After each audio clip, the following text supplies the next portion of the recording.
Exploring Political Personalities, the Micro-Foundation of Local Policy Innovation in China.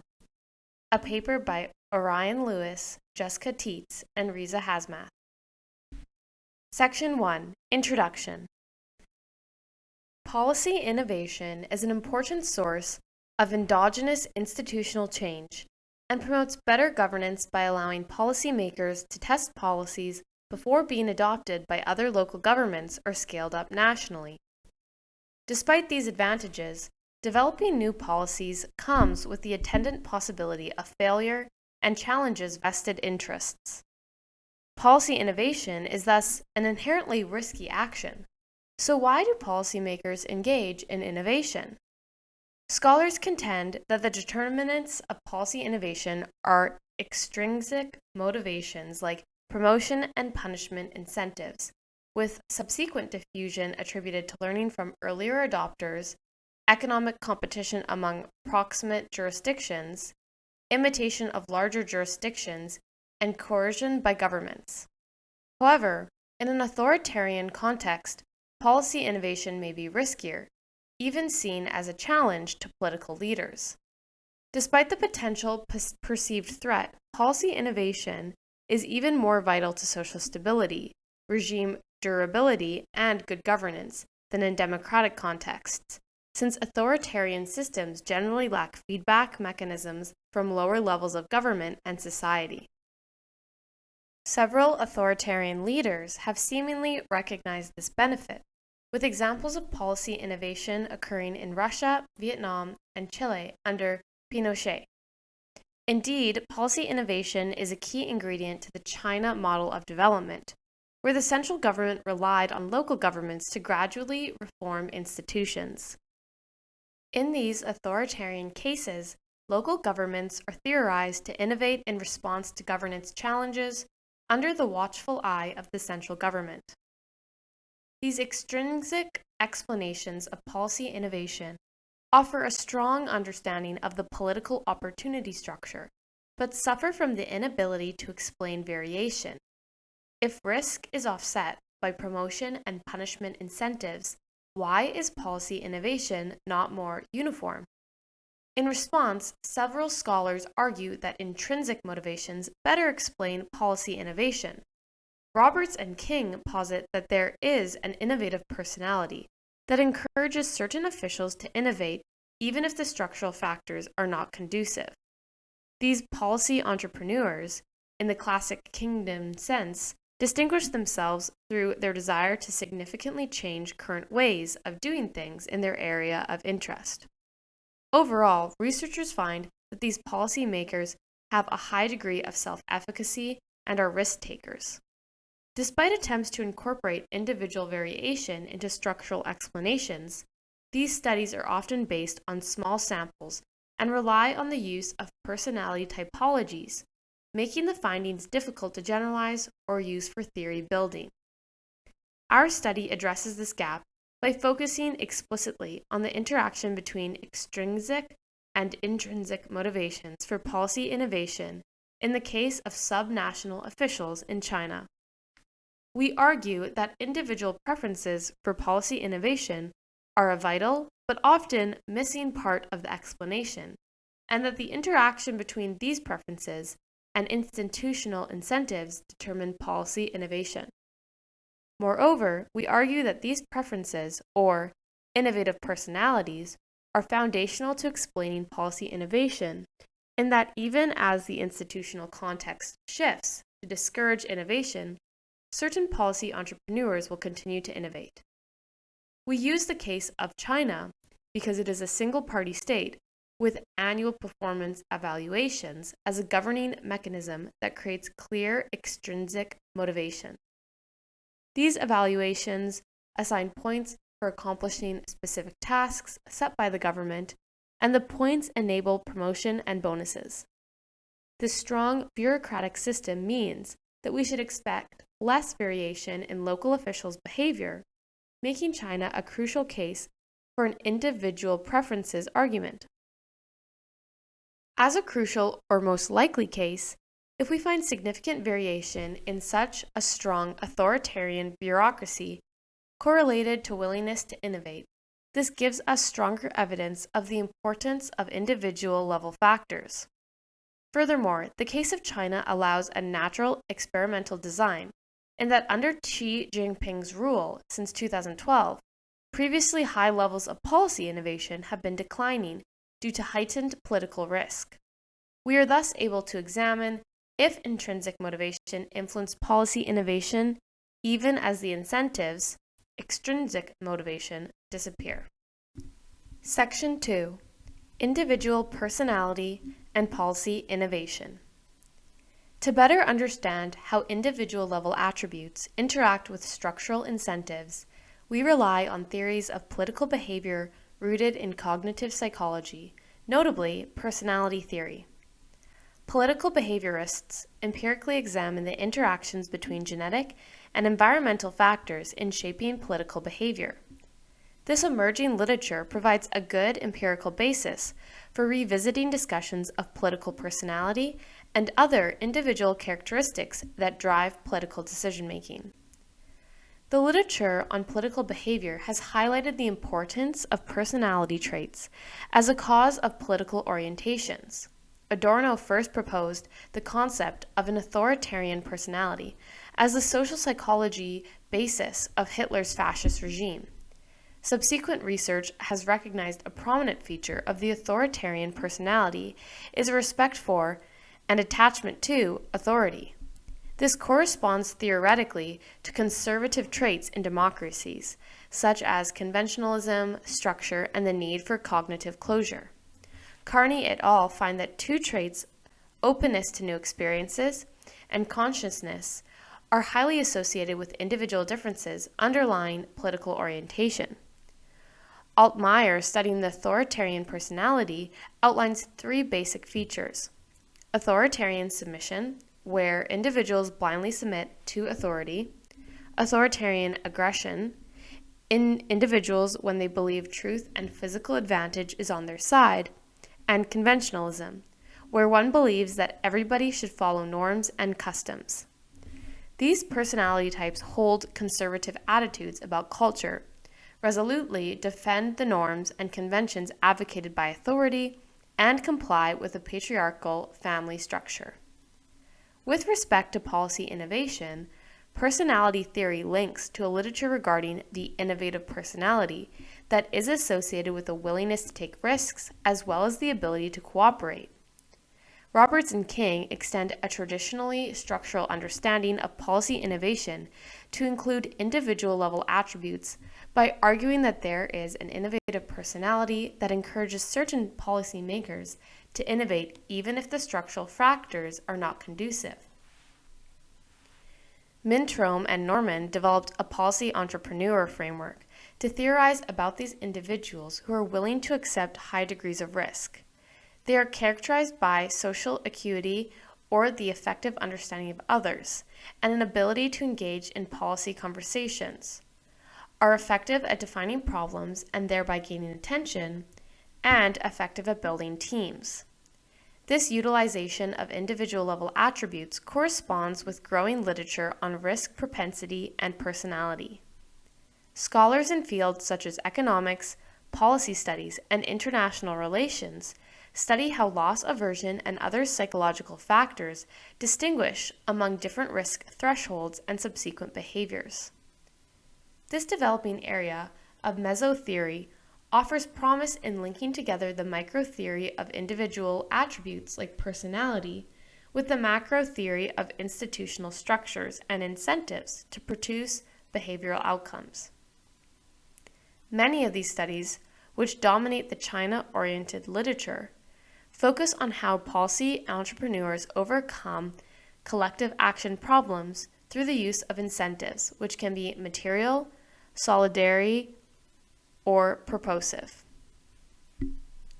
As Clerk and Wilson define, material incentives consist of rewards such as career advancement or compensation. Solidary incentives operate through networks and relationships and increase the cost of non-participation. And purposive incentives relate to values or ethics that change the benefit-cost ratio of utility maximization. For these scholars, the rational choice models, traditionally used to explain policy innovation, ignore how institutional environment conditions individual perceptions of structural incentives. These result from the meso-theory literature, underscore the importance of institutions in determining the motivations of policy entrepreneurs, and suggest future research should focus on the interplay among individual, institutional, and political factors. While the linkages between personality and outcomes are increasingly being explored with respect to the Western democratic world, far fewer studies have investigated the extent to which these framework travels to the authoritarian contexts. Section 3. Policy Innovation in China.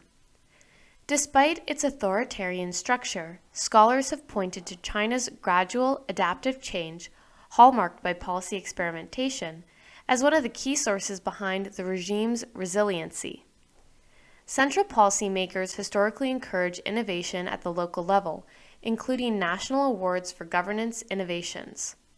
Thus, despite the associated uncertainty and risk, we observe a great deal of policy innovation at the subnational level since 1980, including pilot programs to change the household registration system, village and township level elections, and social welfare programs. The extant literature on policy innovation in China mirrors the general literature in that it mostly focuses on material incentives to encourage policymakers to innovate. The party-state bureaucracy manages officials through a performance management system that evaluates all officials annually for promotion or punishment. Howman has argued that this system encourages local officials, through an experimentation under hierarchy approach, to innovate in response to governance challenges and then integrate the local experiences back into national policy formulation. This explanation posits that local officials innovate because they are directed and incentivized to do so in a system of hierarchical authority. Although the promotion incentive explanation is dominant, other scholars contend that certain policy entrepreneurs seem to be motivated by less tangible factors, such as maintaining state legitimacy. For example, in Hammond's analysis of the creation of the minimum livelihood guarantee policy, this was advocated by a minister of the Ministry of Civil Affairs in response to his perception of poverty as a major challenge to social stability, despite the initial lack of interest from the central government. Additionally, he and Zhu trace how entrepreneurial officials advocate for policy change without central support, and sometimes in the face of substantial challenges. These cases of innovation being motivated by performance legitimacy suggest that purely material incentive explanations are unsatisfying to fully explain the impetus for policy experimentation, both from theoretical and empirical perspectives. Theoretically, this explanation assumes that all subnational officials respond in similar ways to structural incentives. However, decisions made under conditions of risk and uncertainty might evidence more variability in outcomes depending on loss aversion. Empirically, Heilman et al. Find that out of 53 cases of high technology zone policy experiments, 39 cases evidence medium to very high functional deviation from the intended goals. To better explain these outcomes, we argue that individual level attributes interact with institutional incentives in a way that creates variations in outcomes, even in a hard case like China, where institutional incentives are particularly strong. If we are correct, this means that individual preferences matter a great deal and need to be included in any explanation of policy innovation. Section 4. Research, Design, Prior Expectations, and Data Collection. This project focuses on 4 interrelated questions. First, to what extent do Chinese policymakers vary in personalities and intrinsic preferences? Secondly, do political personalities identified in the literature on innovation explain variation in policymaker preferences? To what extent does variation in policy preferences predict willingness to engage in policy innovation? Finally, how do intrinsic preferences interact with broader structural pressures? And does that explain the propensity of different types of actors to innovate under conditions of heightened risk? In order to answer these questions, we use a principal component analysis with instrumental variables, in brackets, Pca Iv approach, that combines both principal component analysis and multivariate regression. As outlined by Cozzolino et al., Pca is a dimension reduction tool that can be used to condense a large set of variables to a small set that still contains most of the information in the large set. This technique has been widely used in the biological and natural sciences to deal with complex systems within which both individual and environmental factors matter.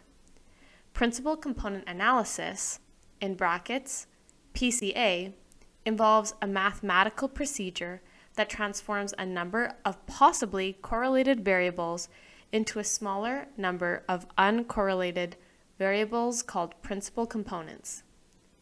Given its widespread use in the natural sciences, we argue that this technique is appropriate for studying personality, which involves multiple complex and interrelated preferences and environmental factors. Moreover, this technique allows us to address a widespread methodological critique of social science data analysis, multicollinearity. Multicollinearity occurs when regressors on the right-hand side are correlated, and this often raises questions of consistency in the parameter estimates and standard errors for those correlated variables. This has led to a methodological interest in instrumental variables, particularly in the social sciences, where these problems are routine. By reducing the dimensionality of our data to key components, we are able to address potential problems of multicollinearity and better understand the core distinctions in personality types. Our survey instrument was designed to measure three main characteristics existing in the literature. 1. Risk acceptance and personal efficacy, in other words, entrepreneurship. 2. Authoritarian personality, in other words, deference to higher level government authority. And 3. Democratic personality, in other words, openness to incorporating societal input. Based on the behavioralist literature, we measure personal efficacy and risk tolerance. We measure risk tolerance in two ways: through a sequence of questions focused explicitly on risk thresholds, which we aggregate into a risk index using Pca, and secondly, through a series of survey questions about the importance of risk in one's decision to innovate. Our instrument also includes a question on the importance of one's own skill in determining decisions to innovate in order to measure feelings of personal efficacy. Additionally, the survey included a series of questions about orientation toward authority in order to measure authoritarian personality, as well as a series of questions about societal feedback in order to gauge relatively more democratic personalities. By measuring root preference structures that are devoid of substantive political content, we then use Pca to identify 4 distinct personality types. Aggregate personality involves numerous traits. Thus, using Pca allows us to model this complexity via the identified components, what we refer to as personality types.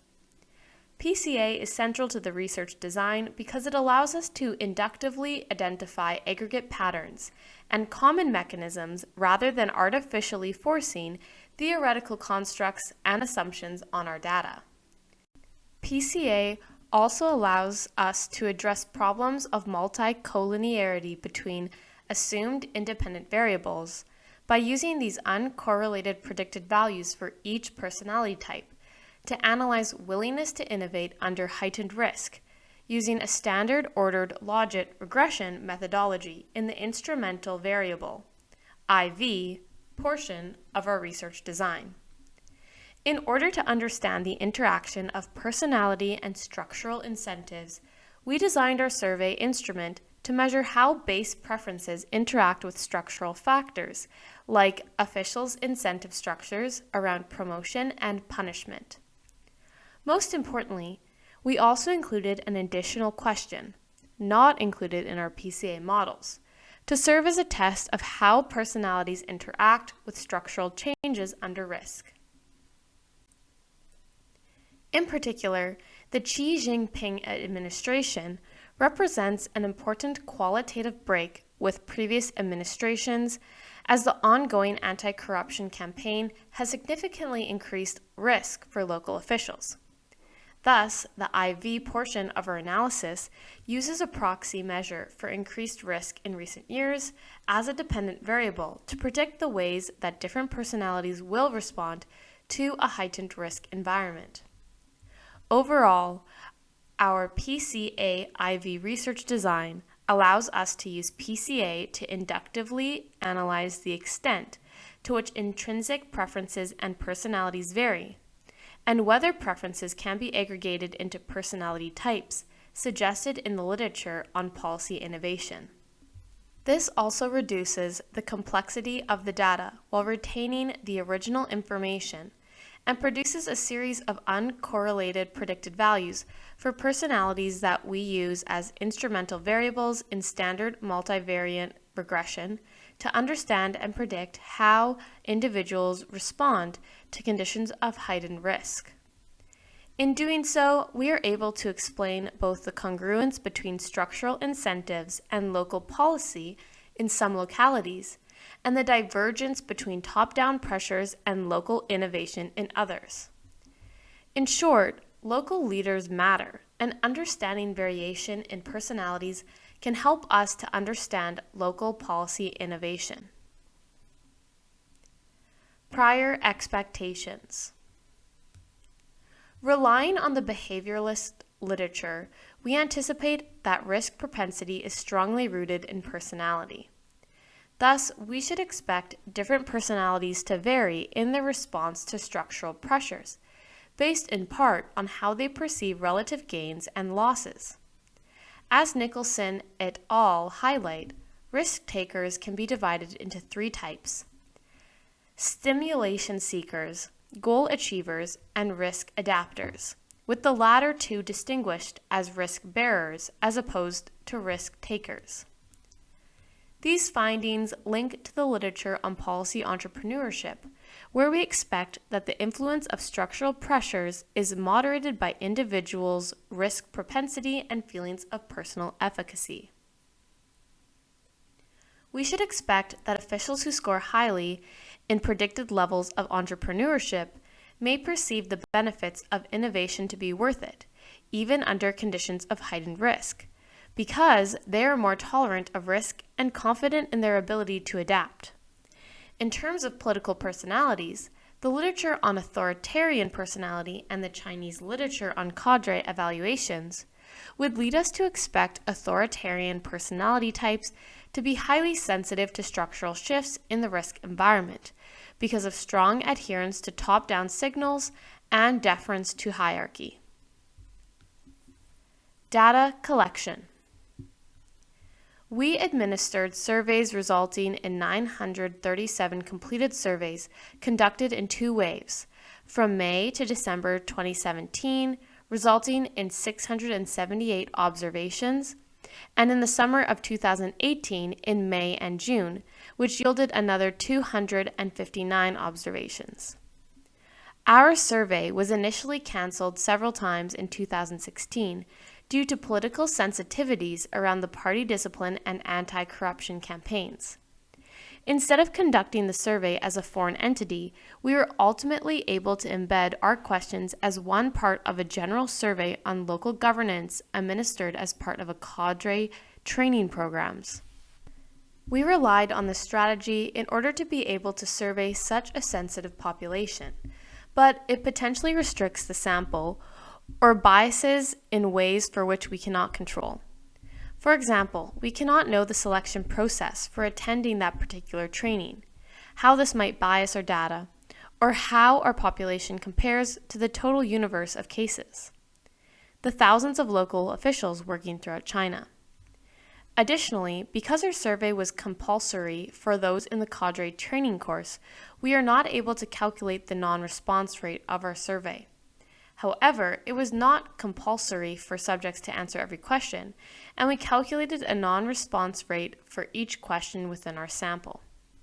Despite a number of factors out of our control, we conducted a thorough review of summary statistics with respect to key demographic variables such as position, region, gender, education, and age, all of which could potentially skew our findings. Our key variables are normally distributed. The population has an average age of 42 and an average working experience of almost 19 years. There's also considerable variation in terms of position level, so our population is representative of leaders throughout the Chinese hierarchy. As one might expect, given our target population of political leadership, the sample skews toward the educated, with more than 600 participants having completed tertiary education or above. The samples also are heavily male, with only 188 female participants. This is in line with what we would expect given our target population. Additionally, in terms of regional distribution, our sample covers participants from 8 different provinces, but is not evenly distributed across all provinces. 35% of our sample comes from Shandong Province, 20% from Guangdong, and 15% from Hebei Province. The remaining 5 provinces, Anhui, Gansu, Hubei, Yunnan, and Shaanxi, individually account for between 5 to 10% of our total sample respectively. This means our sample is skewed toward the more developed provinces, but nevertheless, the remaining 5 provinces represent a heterogeneous range of development and socio-political subnational environments.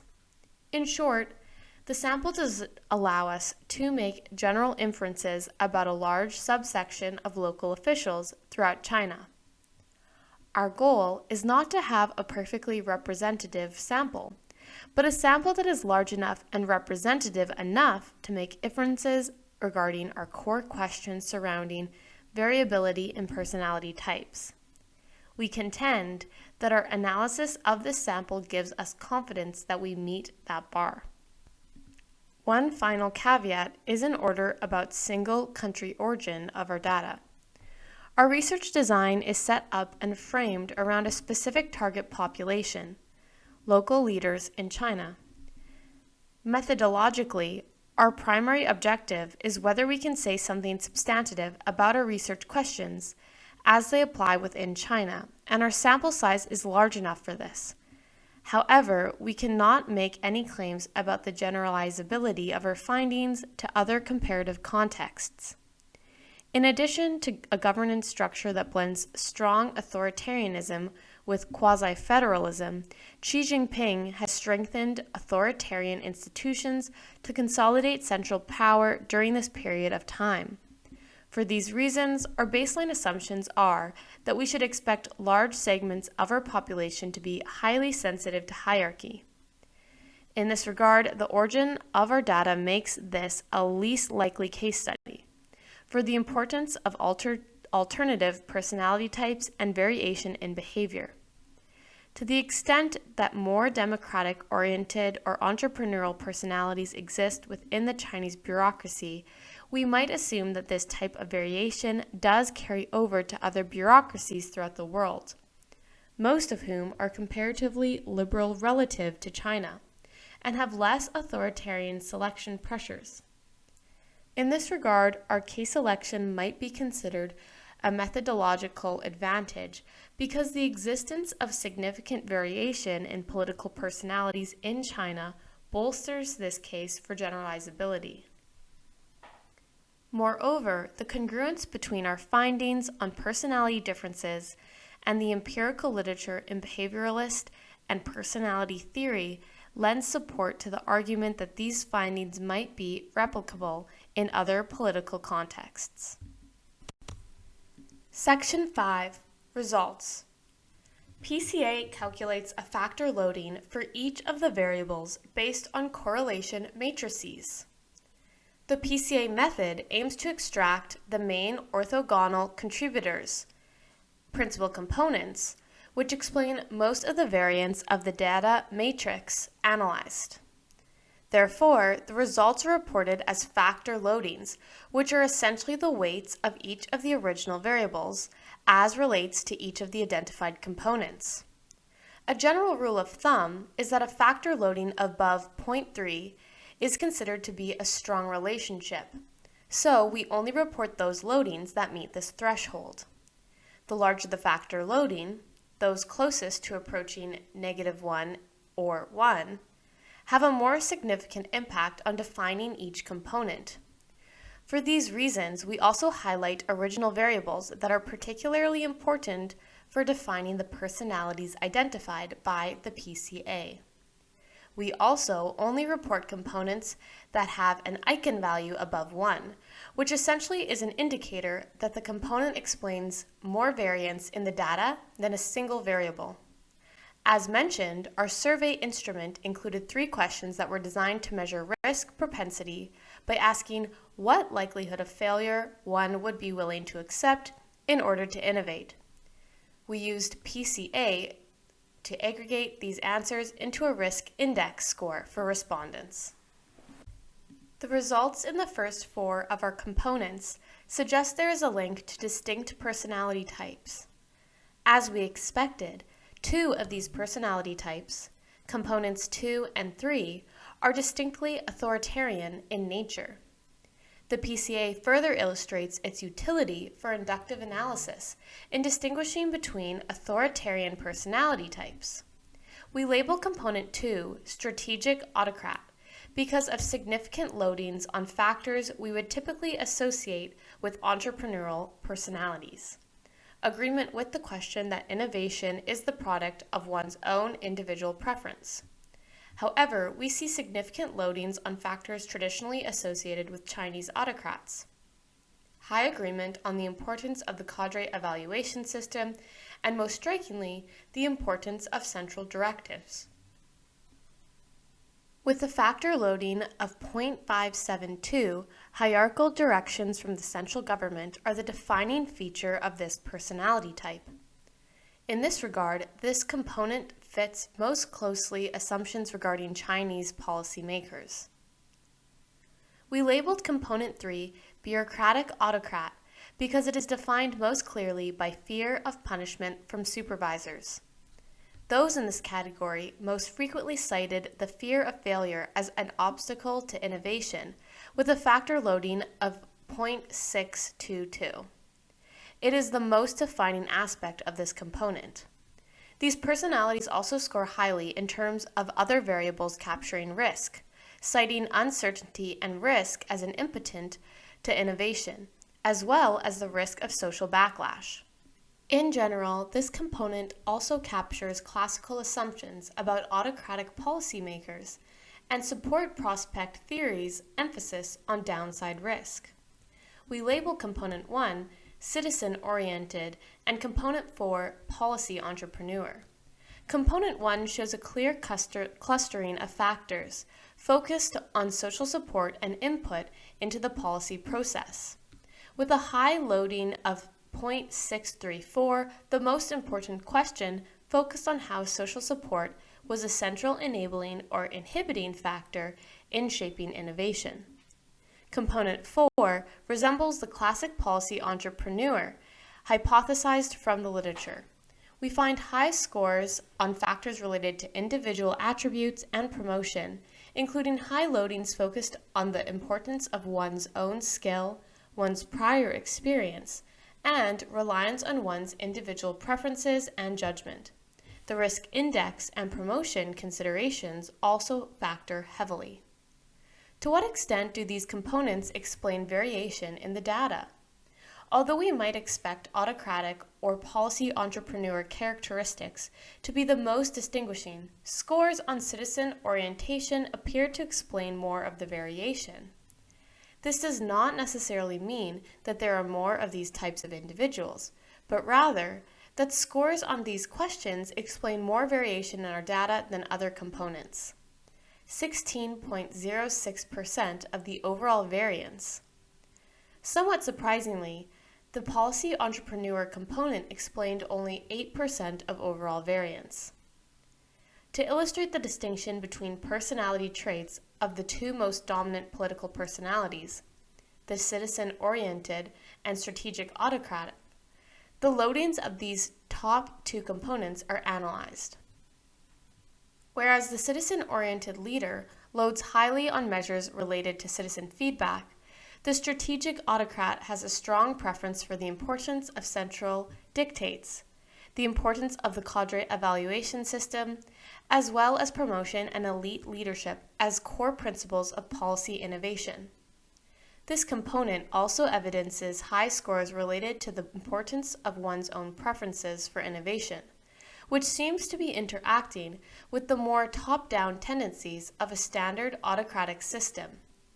This interaction describes a personality that is willing to engage in experimentation, aligning with central directives, perhaps as a promotion strategy.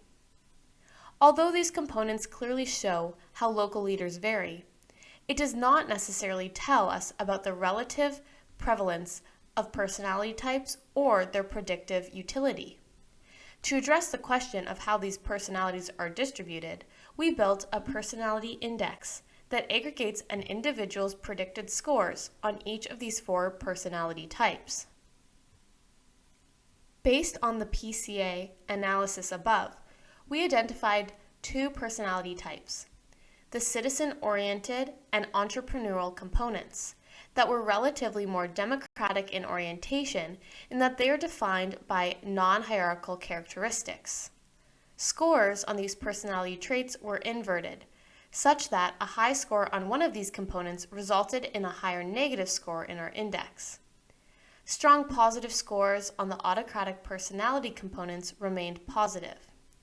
We added these scores into a composite personality index, which uniquely identified each respondent on a scale of -10 to 10, with more positive scores indicating a more autocratic personality. These results show a relatively normal distribution, with tests for normality indicating that this distribution is normal based on kurtosis, but not based on skewness. For this reason, the joint chi-squared test for normality just misses the 0.05 threshold. Nevertheless, the distribution shows that there is significant variation within our sample. While the mean score indicates that our population does skew toward the authoritarian side of the spectrum, authoritarian personalities do not represent a supermajority within our sample. In other words, more democratic-oriented leaders exist and represent a sizable component of the local leadership. As a robustness check, we then use predicted values of personality type as instrumental variables to predict responses to an out-of-sample question through a series of ordered logit models. This allows us to test the predictive utility of personality types and explore the interaction of individuals with strong structural incentives. In an evolutionary framework, the interaction between individual and structural factors is the focus for understanding change. In order to simulate that interaction, we used a natural experiment design to test how respondents view innovation in recent years since Xi Jinping took office. This allows us to test the responsiveness of these personality types to shifting structural pressures facing government officials. The Xi Jinping administration represents an important qualitative break with past administrations by dramatically raising the level of risk for local officials engaging in policy experimentation with institutional changes in power, re-centralization, and anti-corruption campaigns. Since 2012, more than 1 million officials have been investigated and punished, resulting in paralysis of officials afraid to make any decision that might draw attention. Regarding policy innovation, Hallman finds that the number of provincial-level policy pilots declined from 500 in 2010 to about 70 in 2016, and over the same period, the share of national regulations with experimental status dropped from nearly 20% to about 5%. Clearly, increased risk and uncertainty are decreasing the amount of policy innovation in China. To identify interrelationships between political personalities and policy innovation under conditions of structural change, we use survey responses to a question about if policymakers are willing to innovate recently, a euphemism for Xi Jinping's administration. To be clear, due to political sensitivities, we do not mention the current administration in the survey, but instead ask the following. Do you agree with this statement? Local officials have been unwilling to innovate in recent years. This is not a measurement of whether or not policy experimentation is actually occurring, but the perception of local officials as to whether they see a reduction in policy experimentation under the current administration. Based on the personality literature, we expect officials with varying political personalities to perceive the current environment differently. Under increasing political risk, we predict that those personalities most influenced by structural incentives will follow central signals and halt experimentation. Overall, this should appear in the data like a reduction in perceptions of willingness to experiment for the strategic autocrats and the bureaucratic autocrats. In order to test the relationship between personality types and structural shifts, we generated a series of ordered logit models that use agreement with the innovation in recent years question as our dependent variable.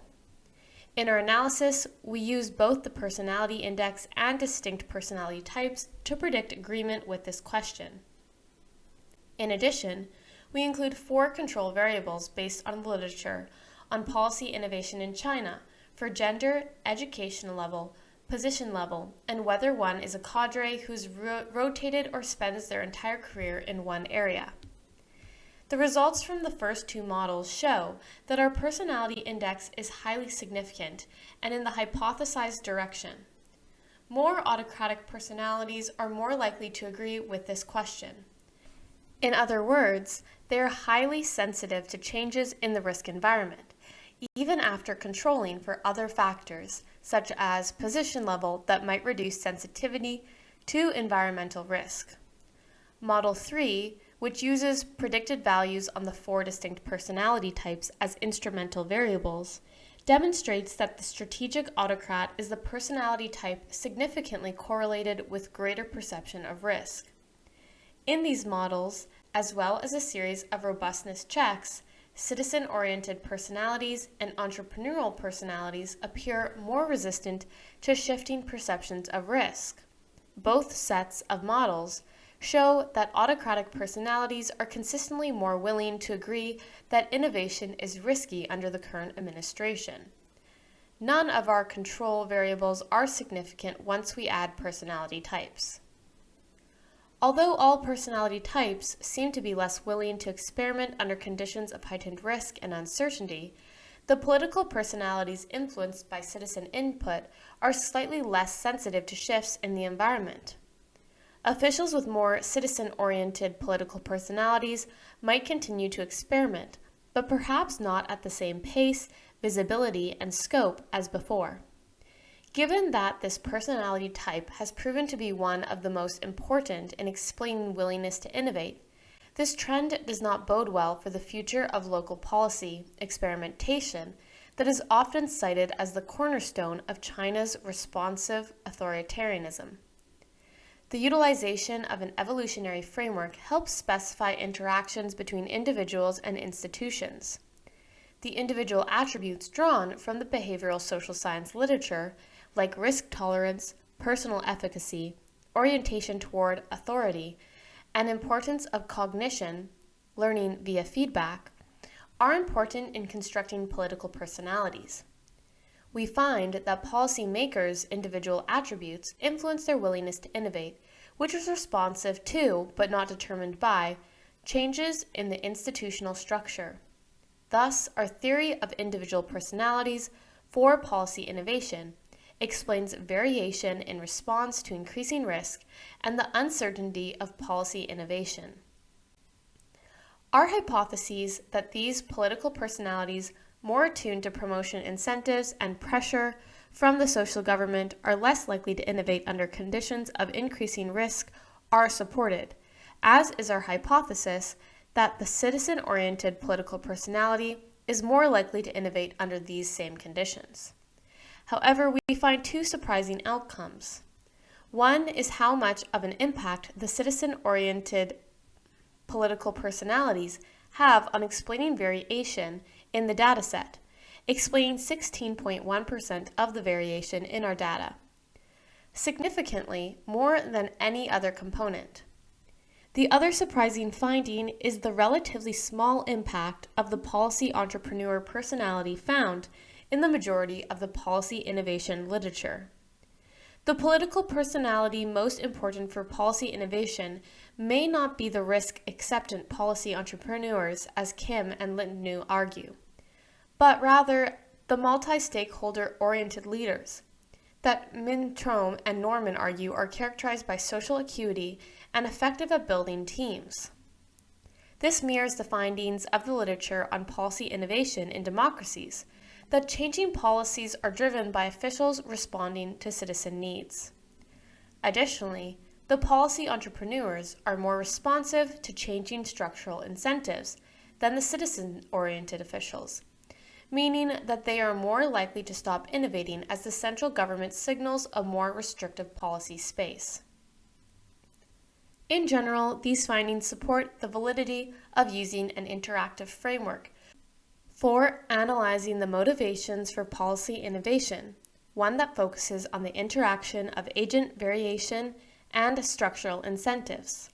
Consistent with the behavioralist social science literature, we find evidence for the significance of both individual and structural factors, which highlights how dissimilar individuals may respond differentially to common incentives and structural shifts that increase risk. Section 6. Implications and Conclusion. This study demonstrates first that even under conditions of a strong authoritarian regime, individuals fundamentally vary in terms of base-level preferences, displaying distinct political personalities. However, political personalities alone are insufficient for understanding policy innovation.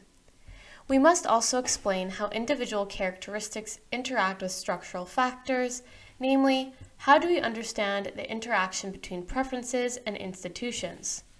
The discipline of political science has traditionally struggled with this, especially during times of structural change.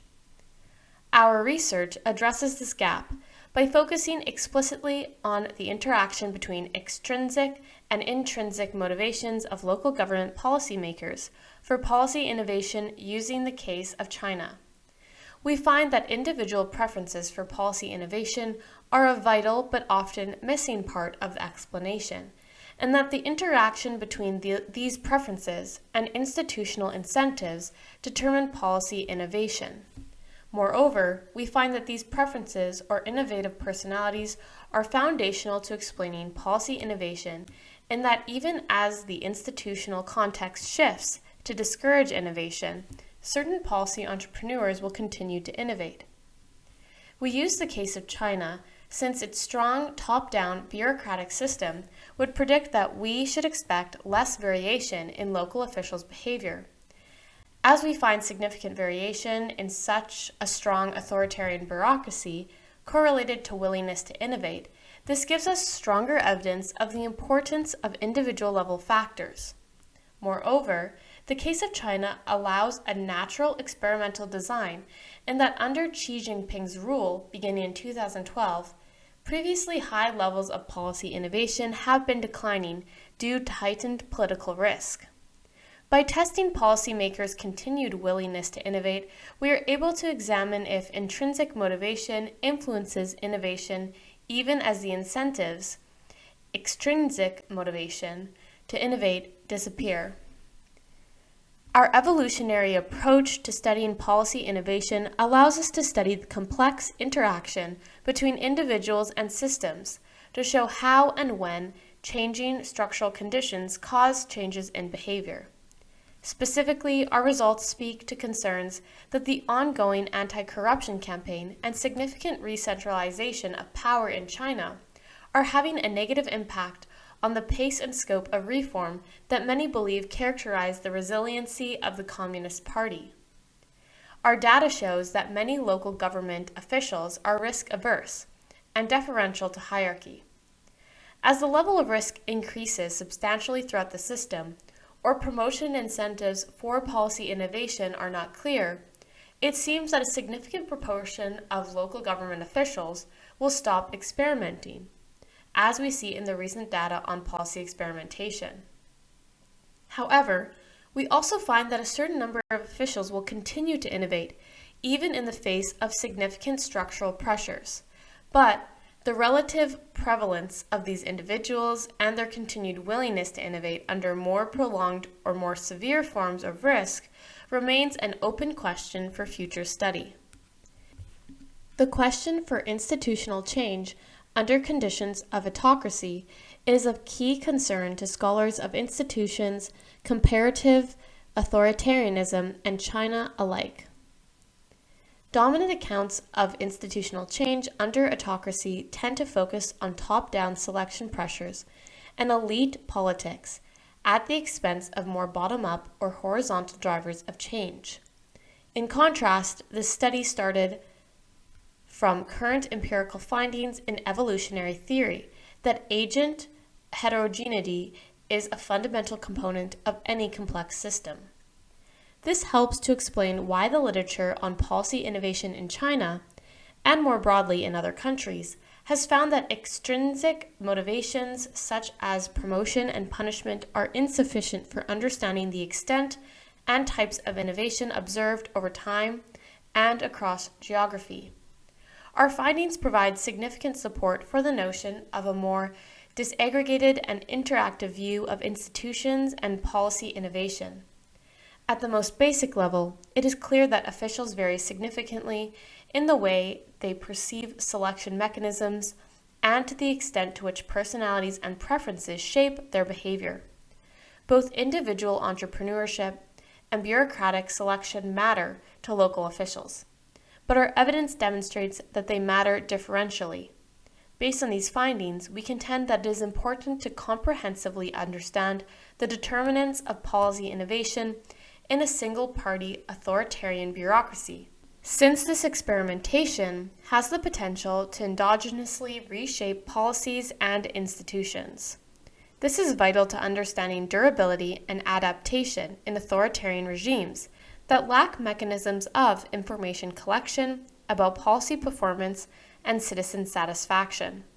We offer this methodology as one easily incorporated into research designs to measure individual preferences along with structural pressures to better understand change.